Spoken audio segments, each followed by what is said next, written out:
Below, in no particular order, are three major problems with the Senate Select Committee's initial report, which was released on Tuesday. 1. The committee admits it had to rely upon intelligence agencies for the accuracy of the information collected for its findings. The summary report states, emphasis added, the committee finds that the intelligence community met President Obama's tasking and that the ICA is a sound intelligence product.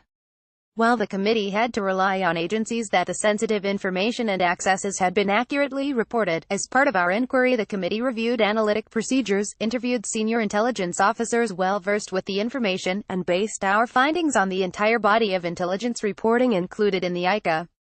2. The committee concludes the intelligence community's assessment that Russia sought to aid President Trump's election chances was reached in a professional and transparent manner.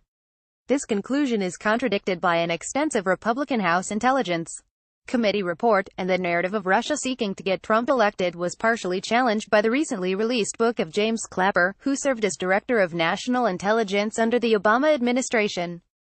It was Clapper's agency that released the Intelligence Community Report. The January 6, 2017 U.S.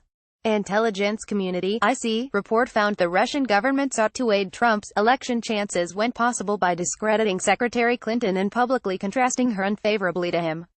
In the IC report, the NSA assessed the conclusion that Putin favored Trump and worked to get him elected only with a classification of moderate confidence, while the FBI and CIA gave it a high confidence rating.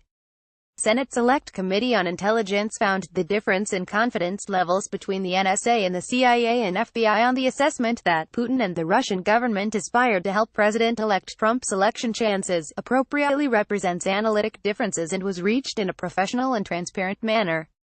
However, the Republican House Intelligence Committee's 250-page report on alleged Russian collusion released in April concluded a year-long investigation finding no evidence that Trump's presidential campaign colluded with Russia.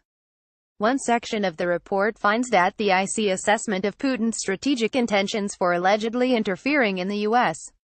election to aid Trump did not employ proper analytic tradecraft, and contained significant intelligence tradecraft failings that undermined confidence in the judgments, including the failure to be independent of political considerations. As Breitbart News reported, Clapper's recent book describes numerous shifts in Russia's alleged attitude toward Trump during the 2016 presidential campaign. At first, Clapper writes that Russia simply opposed Hillary Clinton and didn't favor one Republican presidential candidate. After Trump seemed initially poised to possibly win, Clapper relates an alleged Russian propaganda effort to aid Trump's victory in order to defeat Clinton. Toward the final stretch of the presidential campaign, with Trump's poll numbers falling, Clapper wrote that Russia shifted its position away from aiding Trump and focused mainly on opposing Hillary, even allegedly providing Green Party candidate Jill Stein with more favorable coverage. 3. The Senate Intelligence Committee's initial finding that the anti-Trump dossier was not a factor in the IC's analysis is at odds with descriptions from both Clapper and former National Security Agency Director Michael Rogers. The committee summary report states, the FBI had a collection of reports a former foreign intelligence officer was hired to compile as opposition research for the U.S. election, referred to as the dossier, when the ICA was drafted. However, those reports remained separate from the conclusions of the ICA.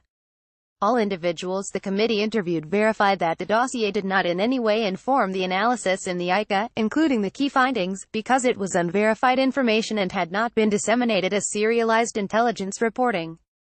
The FBI was one of three agencies that authored the IC report. As RealClearPolitics.com documents, former National Security Agency Director Michael Rogers wrote in a classified letter that the dossier played a role in the IC's assessment, and a dossier summary was included in an initial draft appendix, in a March 5, 2018, letter to House Intelligence Committee Chairman Devin Nunes, ADM. Rogers informed the committee that a two-page summary of the dossier, described as the Christopher Steele information, was added as an appendix to the ICA draft, and that consideration of that appendix was part of the overall ICA review approval process.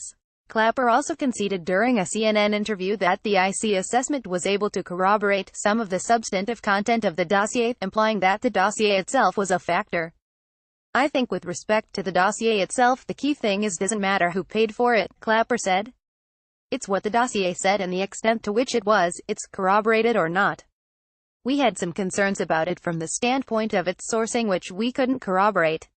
But at the same time, some of the substantive content, not all of it, but some of the substantive content of the dossier, we were able to corroborate in our intelligence community assessment, which from other sources in which we had very high confidence to it, he added. The dossier was produced by the controversial Fusion GPS firm, which was paid for its anti-Trump work by Trump's primary political opponents, namely Clinton's 2016 presidential campaign and the Democratic National Committee, DNC, via the Perkins Coie law firm. Aaron Klein is Breitbart's Jerusalem bureau chief and senior investigative reporter. He is a New York Times best-selling author and hosts the popular weekend talk radio program, Aaron Klein Investigative Radio. Follow him on Twitter at Aaron Klein Show. Follow him on Facebook. Joshua Klein contributed research to this article.